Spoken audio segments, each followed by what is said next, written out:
What is up, everybody? It is Alex from Heavy New York calling from Zoom again, and this time we are here with Joel and Nico of Blind Channel. Thank you so much for being here today. It's great to have you all here.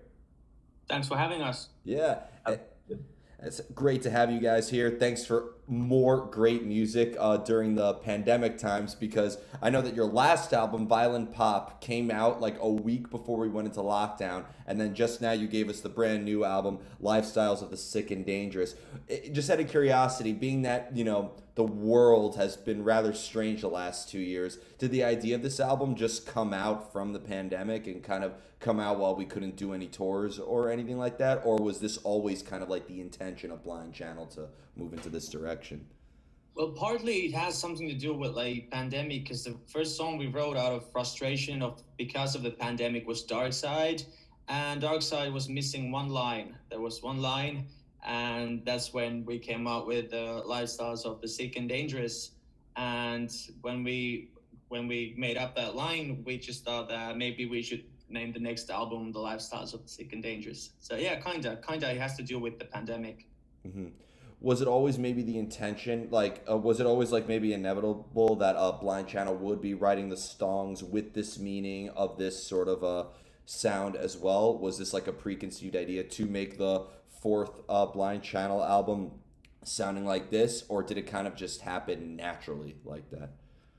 I think the band and we as songwriters, we were evolving through the process a lot because when we started to write the album, we were just a small local band in northern Finland that were dreaming about the stuff that happening right now. So I think there was a lot of evolving for us as songwriters, as a persons, and as a band. So I would say that this whole album is a journey from being a small band to internationally well-known rock band. So yeah, Yeah. that's Yeah.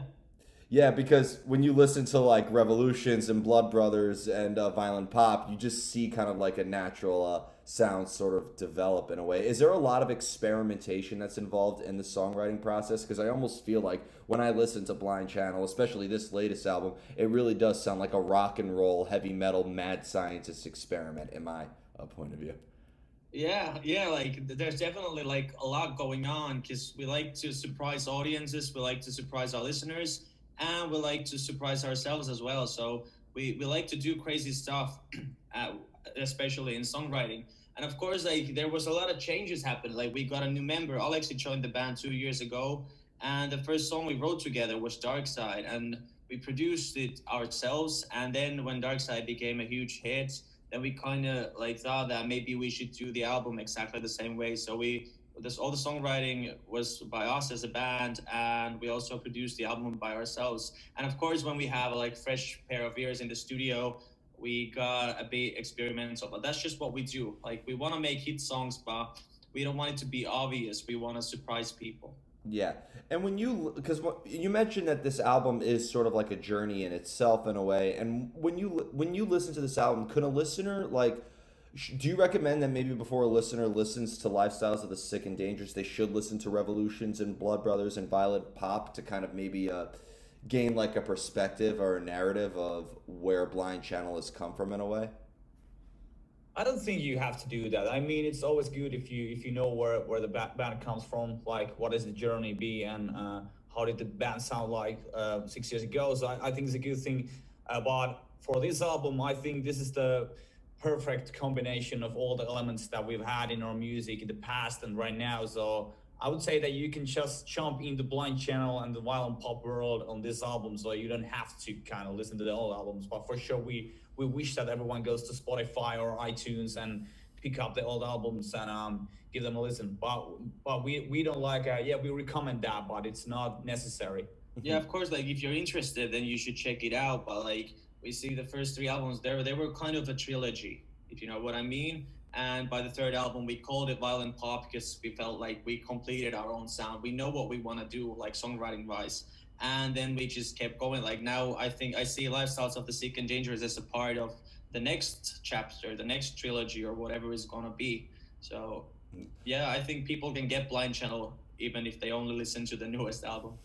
Well, you know, and I know it's a very like cliche question to ask what are your influences and whatnot, but when I listen to Blind Channel, I can't determine, you know, like if I were to talk to somebody, you know, the first question is what kind of music does Blind Channel write? And it really is like everything. There's pop, there's heavy metal, there's rock, there's so many elements. Is it fair to say that because there is 6 members of Blind Channel that maybe your sound is also a result of maybe all of you guys having maybe different influences and different sources of inspiration? I think it plays a huge role that me and Jonas, we are from the metal world, and Nico is from the pop world. So before this band started, Nico was singing like Ed Sheeran, Justin Bieber, all that stuff, like influenced from Justin Bieber and Ed Sheeran. And we were playing in metal bands. So I think those two worlds together make something really unique. And also Alex, when he came to the band, and he was a EDM producer and DJ. So I think the combination is something really unique. And yeah, that must be one reason why it sounds like that, and why Blind Channel is the wild animal of the rock world nowadays. Yeah, we bring a lot of different influences to the studio, like definitely. But also, like I also see, because we listen to a lot of music, we just love good music. Like we listen to what's happening in the mainstream, in the radios, and if we hear a cool song, it can be from a metal band, but it can also be like from a pop star like Billie Eilish or The Weeknd or Post Malone, whatever. If we hear a cool song, we want to be able to go that, guys, we should do something like this because this sounds fucking awesome, and we want to be able to do that. We don't want to like we need to do that. So that's why I think that's also a reason why there is a lot of different stuff going on in our songs. Yeah, I know. Like when I talk to people about Finland and music, a lot of people in the metal world just assume that, oh, they must sound like Children of Bodom or Ensiferum or that style. But I think in Scandinavia, it's not just heavy metal, but it's just music in general. Like I think, you know, some of the greatest pop music, such as Kent, is from Sweden, and then you have all these different elements. But I do want to ask, I've asked a lot of artists, sometimes, you know, artists have a lot of trouble coming up with new ideas, but being that you guys take inspiration from so many sources and have the sort of musical ADD aspect, do you sometimes have too many ideas to work off of?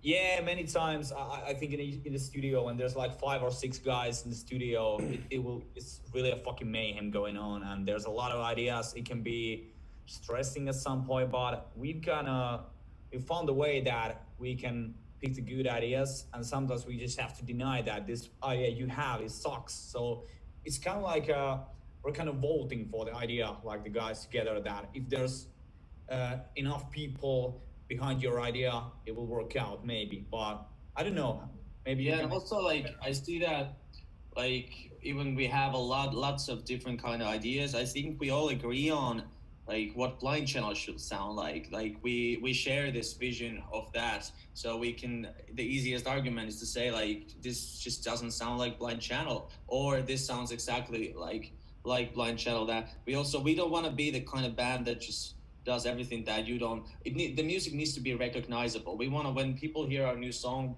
in the first 3 seconds, they need to be able to go, oh shit, this is a new Blind Channel song. So it needs to be recognizable. And that's something we really worked with, like with the 3 previous albums and now with the Right Stops of the Sick and Dangerous, to create a kind of sound that doesn't limit us in a creative way, but also makes us a recognizable band.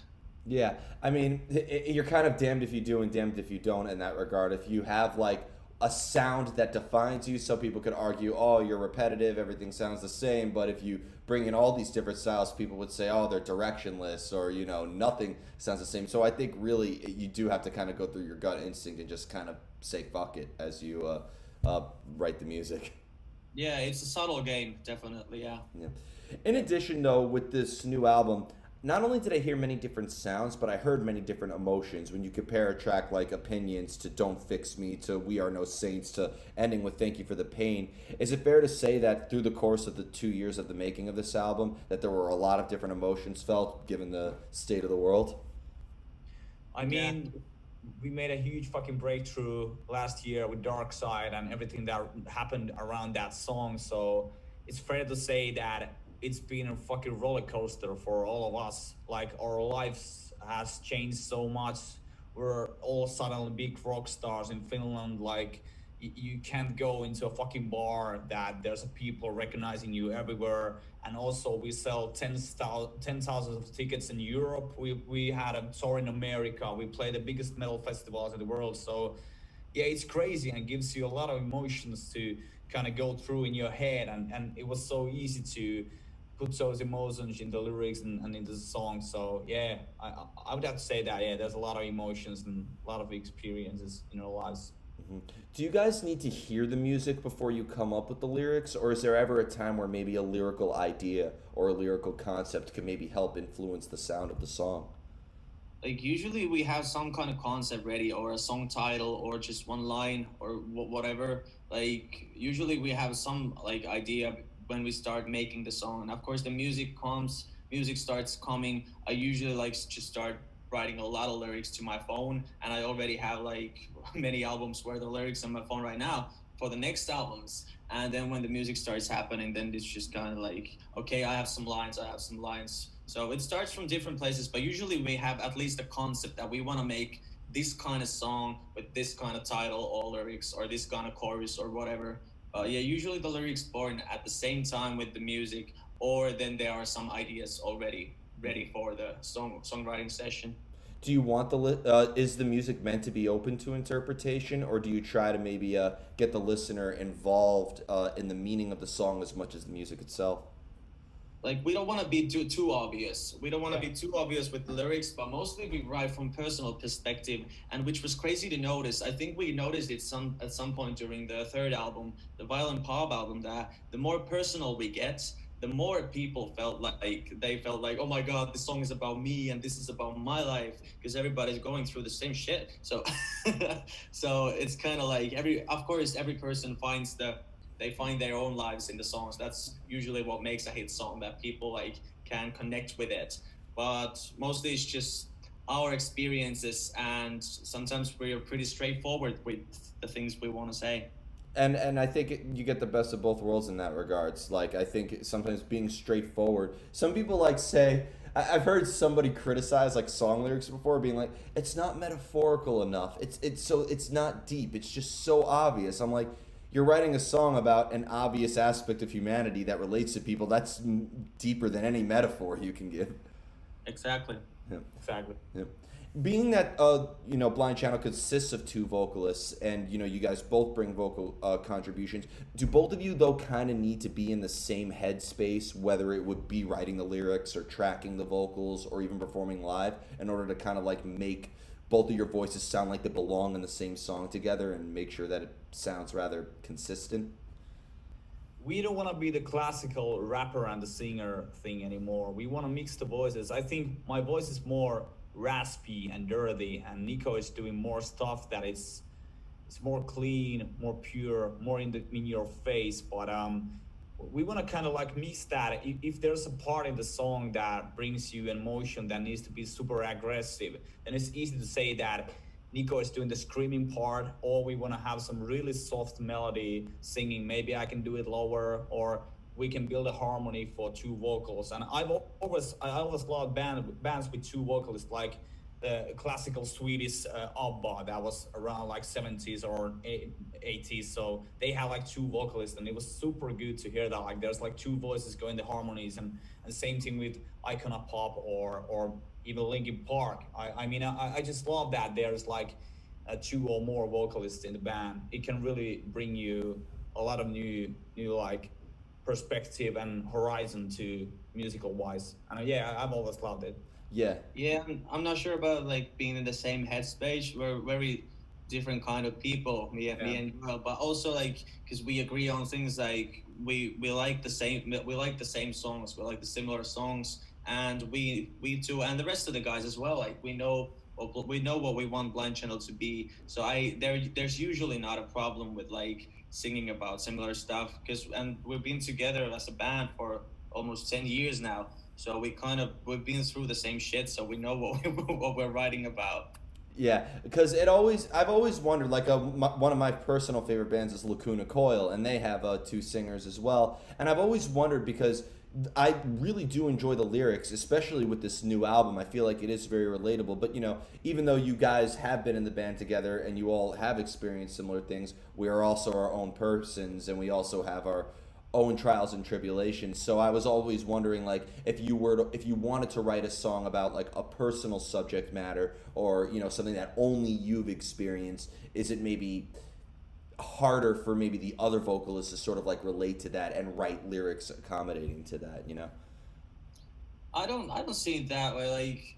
Like if you take an example, for example, "Bad Idea," the song, I think it was the third single from the new album, and "Bad Idea" definitely started from like my experiences. I made the first demo, but then like Yoel has gone through similar stuff in his life, and that's like how he brought his own experiences into the table, and we just made the song and the lyrics out of that. So it hasn't been a problem. I don't think so. Okay. Yeah. And are you guys ready for the most difficult question of the whole interview now? Bring it on. All right. How do you know when a song is done? It never is. The song is never ready. I to be honest, with Dark Side, even with Dark Side, I remember it was the last mixing version of the track. I was like, I think the vocal melody should be louder on the chorus. I was like super sure that it's not loud enough, because like I want the vocals to be in your face. But now it's, I think, 67 or something, no, 57 million streams. So I guess I was wrong, but it's still like it's a process that never ends. You just have to. And who knows, like maybe if the vocals would have been a bit like louder, it could have a 1 billion stream. Like nobody's ever gonna know that. And that's it's easier for your mind, it's easier for your blood pressure if you if you just accept that the song is sung from our point of view, that's never ready. And like for me, I hear a lot of cool melodies and stuff, like even we have the master in our hands, I'm like, oh shit, I should have sing this part this way or that way. Then I just do it live. Then we just do it on the live shows. And because it's our song, we can do whatever we want. And yeah, it's a lot easier when you accept that the song it's never gonna be ready. Fair enough. That's a very good way of putting it. And you also touched upon this briefly, and I did want to ask you this. This was one of the most important questions of the interview. But next year is the 10-year anniversary of Blind Channel.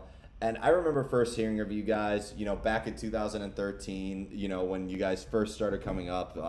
And I'm just really happy for all the success you guys have been having. Is there going to be any sort of celebration to celebrate the 10-year anniversary of Blind Channel? I guess we have to play in our hometown. Maybe we will play in the same club where we had the first show. We will play that 10 times. Yeah. 10 nights in a row. But that's my idea. I think the management and everyone is not with me, but that's my personal dream, to play in the small fucking club and 10 nights in a row. Every night sold out, so that will be great. Like there's definitely gonna be a party, but the problem is that we're playing Helsinki Ice Hall at the end of this year, so we're 1 year early actually. Because when we started in 2013, we said that we're gonna celebrate our 10th year as a band in Helsinki Ice Hall. So now we're 1 year early, and we can't really do that again next year. Or who knows? Maybe we can. But we have a lot of ideas. But there is gonna be a party. Let's see which kind of gigs there are gonna be, which kind of shows. We're gonna come up with something. We just have to.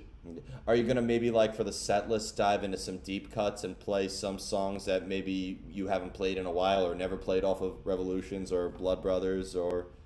I think we're gonna do that, but we're gonna do that already, or some of that we're gonna do already in the Ice Hall. So it's just like we're just too early. We're just too early with the Ice Hall. Yeah. Yeah, that's sad but true that we have a first arena headline show already in December. But well, it's almost in the New Year's Eve, so we can call it as a 10-year anniversary at some point. Yeah, but if you want to celebrate the exact 10-year anniversary, just bring that to America. We would love to have you guys here. That would be Let's great. do that. Yeah, and that led me to my final question before we go. First off, I want to thank you all so much for being here today and for such a awesome conversation. Is there just with Blind Channel, again, 10-year anniversary, we got this brand new album out now. We could be expecting to see Blind Channel on the road a lot this year and a lot of great things happening, right? Yeah, we have the European headline tour starting in 2 weeks. We play for 1 month around Europe. We play UK, Germany, all the Middle Europe, and then we come at, yeah, we're coming to Los Angeles in November, but we don't do any shows. We're just writing stuff and doing like photo shoots and all that stuff. But next year, I'm pretty sure we're coming back to USA. All right. Yeah, we have a lot of plans in motion, and let's just hope we get to come back there as soon as possible. We'll let everyone know when we're coming. Yeah, we're eagerly waiting. Thank you guys so much. Everybody, we are here with Blind Channel. Be sure to check out their brand new album, Lifestyles of the Sick and Dangerous, out on Century Media. We will see you next time on Heavy New York.